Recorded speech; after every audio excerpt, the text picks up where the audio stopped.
Elle contraste dans le port Hercule, modeste, presque fragile à côté des yachts démesurés, et pourtant elle est l'un des symboles les plus chers au cœur des Monégasques.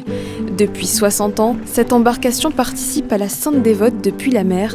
À sa barre, toujours le même homme, Jacques Pastor, gardien de ce patrimoine.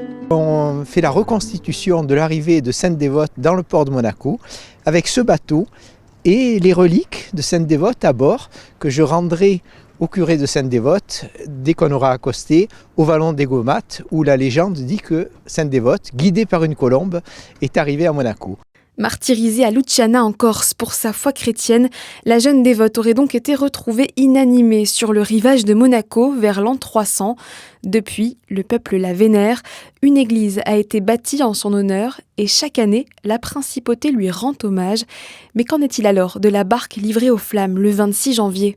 L'histoire dit que des brigands d'un pays voisin avaient tenté de voler les reliques. Et les Monégasques, qui avaient déjà une police très organisée à l'époque, en tous les cas, qui avaient surpris ces voleurs en train d'essayer de voler les reliques, ces voleurs étaient arrivés par la mer. Donc pour les punir, les Monégasques avaient brûlé la barque des brigands qui essayaient de repartir avec les reliques.